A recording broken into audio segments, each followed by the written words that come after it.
Үзілген үміттің ұшқыны. Тезек теруге кеткен Айдананың жүрегі әлденені сезгендей атқақтап соғып, алқынып келеді. Себебі көрші бала Айдананы алыстан қол-қолғап шақырып, мамаң кетті деп айғайлап еді. Анасының төсек тартып жатқанына жылдар асты. Дәрігерлердің айтуынша енді үміт жоқ. Ерте ме кеш пе бір сұмдықтың боларын бала жүрек сезеді. Үйде көңілсіздік жайлағанына да біраз болған. Анасы ауырғалы үй ішінің күйісі кетті.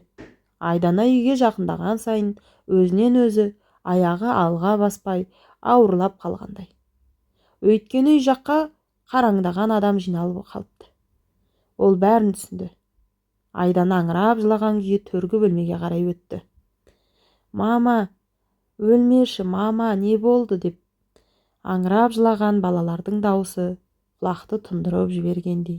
Үйдің іші алай-дүлей. «Бізді қайда қалдырдың? Анашым, неге тастап кеттің, неге?» деп боздаған балалардың дауысы сол жердегілердің сай-сүйегін сырқыратты. Азан-қазан болған балаларды жақындары жұбытып елек. Бүкіл ауыл қайғырып, боздап жылап, 5 баланың анасы Сәбираны соңғы сапарға шығарып салды. 5 жеткіншекті құшақта Ғазым қалды. Айдана үйдегі 5 баланың үшіншісі. Алдында бір аға, бір әпкесі, өзінен кейін 2 інісі бар. Анасы қайтқанда ол 7-ші сынып оқушысы болатын. Күздің қара суығы келсе де, балалардың қысқы киімі мен отын суы әлі дайын емес. Ғазымның да денсаулығы жоқ. Бар ауыртпалық үлкен екеуі мен осы Айданаға түскен. Әпкесі мен ағасы отын тасып, Айдана үйдегі азын-аулақ ешкіні бағып, 2 ісіне қарайтын. Әкесі біреудің малын бағып күндерін көріп жатты. Сабаққа бірде барса, бірде бара алмайды. Мектепке ұқыптап жіберетін жан болмаған соң қайдан болсын? Не киер киім, не тойып тамақ ішпеген соң балалардың түрі жүдеу. Арада жыл өткен соң күздің суық күндерінде қой бағып кеткен Ғазым нөсер жауының астында қалып, екі өкпесіне бірдей суық тиіп аурухана төсегіне таңылды. Өзі де әйелі кеткелі берекесі болмай жүрген.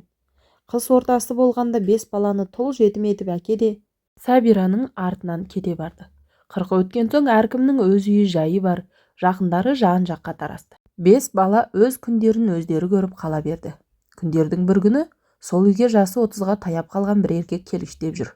Оны жіберген әйел Айдананың жеңгесі Бану.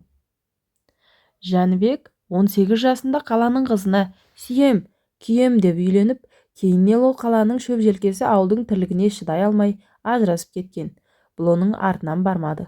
Солай жүргеніне 10 жылдай болып еді. Енді міне, сол Жәнібектің Айданадан дәмесі бар. Оған Айдананы айтып жүрген Банудың өзі. Баяғы тезірек күйеуге берудің амалын қарастырған түрі ғой. Жәнібектің бұл үйге қайта-қайта келгіштеп жүргені сол. Бір күні Бану Айдананы бұзау іздеуге жіберді. Жоқ, бұзауды іздеймін деп біраз ұзап кетсе керек. Көз байланар қараңғы бола бастағанда оны бір көлік кеп күштеп салып алып кетті. Құйғыта жөнеледі. Бану Айдананы осылайша күштеп күйеуге берді. Артынан қуғыншы боп өтірік жылап, Бану мен күйеу келді. Жәнібекке көзін қысып қойып, 100 грамды сылқитып ап үйіне қайтты. Керемет бір іс бітіргендей Берікке. Айдана өзі таниды екен, барған жері жақсы жер екен деп қойды. Бағы ашылып бақытты болсын деп артынан бақыт тілеп, басқа бауырларына қала берді. Айдана өзі танымайтын жат жерге өзінен 10 жастай үлкендігі бар Жәнібектің шаңырағына келін болып түсті. Жәнібек алғашқы жылдарынан-ақ Айданаға көресіні көрсетті. Ішіп келсе болды, жатын бөлмеге сүйрелеп, күндіз болсын, түн болсын мазасын алатын.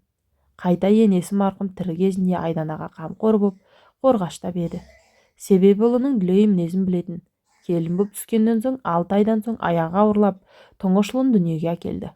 Араға жыл салып, тағы бір ұл туды. Жәнібек ащы суға одан әрі құмар болып алды. Жұмыстан келгенде бір шөлмекті ала келеді. Сол біткенше Айданаға да үй ішіндегілерге де тыныштық жоқ. Мас кезінде Жәнібек Айдананы ұратынды шығарды. Әбден шыдамы таусылған Айдана жылап еңіреп, 2 ұлын құшақтап ағасына барды. Артынан енесі келіп, айналайын, кешір бізді. Балаларды әкесіз етпе, жүр енді деп жалынғандай боп алып кетті. Біраз уақыт ішпей жүрген Жәнібек те Айданадан кешірім сұрап жақсарып қалып еді. Сөйтіп жүріп 2 жылдан соң бір қызы да дүниеге әкелді. Қызы жасқа толмай жатып, Жәнібек бұрынғы қылықтарын қайта бастады. Күнде Айдананы ұрып соғу, отырса опақ, тұрса сопақ. Арақ ішкеннен басқа еш нәрсе бітірмейді. Балаларға жекіріп сөйлеп, ең соңында Айдананы оңдырмай соғып тастайды. Бұндай өмірден әбден шаршаған Айдана түн ортасында көшеге шығып кетеді. Қайда бара жатқанын өзі де білмейді. Тек қана алдыға қарай жүре берді. Осылайша Айдана жолға да жетті. Көзін жұмып, үлкен жолдың ортасына жақындай бергенде, алыстан жүк көлігінің құйрығы келе жатқанын сезді. Сезсе де, көзін жұмған күйі қасқайып тұра берді. Көзі жұмулы болса да, моншақтаған жасы тыйылар емес. Құлағы да бітеліп қалғандай. Бұл өмірде үміттің соңғы жібі үзіліп, әл дәрмені қалмады. Кенет әлдекім мұны да балаларын да шетке қарай сүйрей жөнелді. Айдана есінен танып қалды. Қанша жатқаны белгісіз. Қызының шырылдап жылаған дауысы көзіне ашпасына қоймады. Қызымның дауысын естігеніме қарағанда тірі екенмін ғой деп ойлады. Таң бозарып батып келе жатқандай. Жан жағына қарайлап еді, үй емес, бөтен бір үйде жатыр. Үйдің іші жып-жылы, жанға жайлы. Оң жағында пысылдап 2 ұл ұйықтап жатыр. Қызын бауырына алып қайтадан көзін жұмып жата бергісі келді. Осындай тыныш жерде жатып, ұйықтамағанына біраз болыпты. Үйінде жүргенде таңы ұрыспен басталатын. Кеші батса ішіп келген Жәнібектен қашып әр жерге түнейтін. Айдана бұлай жата беруге ыңғайсызданып, тұруға ыңғайланды. Балаларының үстіне көрпесін жауып, ақырын басын бөлмеден шықты. Үйден іші тым-тырыс, ешкім жоқ екен деп ойлады. Ауызғы бөлмеге қарай шыға беріп, қайда екенін түсінді. Бұл ауылдың шетінде тұратын Қабыл ата мен Жеміскүл апаның үйі. Ата мен апаның бір ұл, бір қызы бар. Қызы тұрмыста, ұлы мен келіні қалада тұрады. Бұл шағын ауылда жұмыс болмаған соң келінің екеуі қалаға өздері жіберіп еді. Қартайған шағымызда бізді қозғама деп көшіріп алуды ойлаған ұлына бой бермей отыр. Қолындағы қой, ешкі, сиырларды ермек етіп отырған жайы бар. Кеше Қабыл ата малдан келе жатып балаларын жетектеген Айдананы көрді. Жағдайы бірден түсінген ата малды тастай сала осыларға қарай шауып еді. Жүйткіген жүк көлігінің жүйткігіне жүк көлігінің алдына қол бұлғап шығып тоқтатып үлгерді. Есінен танып қалған Ританы атына өңгеріп балалардың бірін арқасына, бірін көтеріп, енді бірін жетелеп үйіне әкелді. Бижамал апа, құдай-ау, басқа барар жері болмағаны ғой. Балаларына обал болатын болды-ау. Құрығыр Жәнібек тағы ішіп алған шығар деп күбірлеп жүріп төсек салып еді. Ұлдарына тамақ беріп, қызын да жылы орап жатқызып еді. Айдана болса талықсып ұйықтап кеткен екен. Таң толық атып, үй ішіне бозғыл шарық тараған. Айдана бойын жинап орнынан тұрды. Көңілі әлі-дүлей. Кешегі болған жайт көз алдынан кетер емес. Есіктің алдында шелегін сылдырлатып, сиыр сауып жүрген қарттың дауысы естілді. Бұл ауылдың шетіндегі момын, көп сөйлемейтін Қабыл ақсақал еді. Ал дастархан жайып, самаурын жайып жүрген жары, мейірімі жүзінен төгілген Бижамал апа. Айдана табалдырықтан имені баттағанда Бижамал апа оны құшағына тартып, «Қарағым, қорықпа, балаларың аман. Енді ешкім сенің жолдың ортасына қалдырмайды» деді. Осы бір жылы сөз Айдананың ішіндегі мұзды жібіткендей болды. Көзінен жас тағы да ыршып кетті.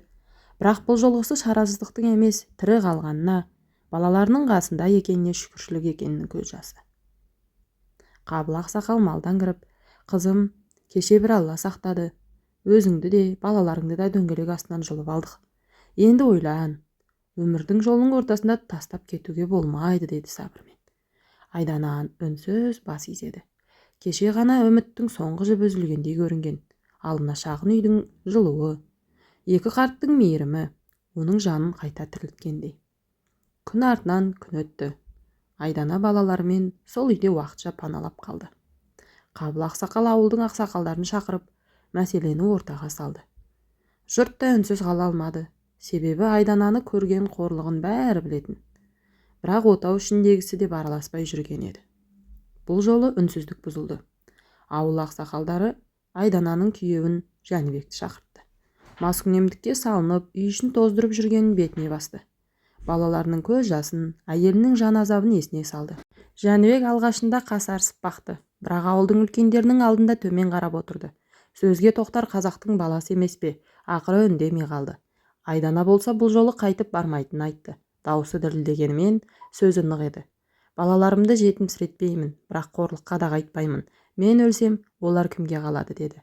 Осы сөзден кейін жұрт та оның шешімін құптады.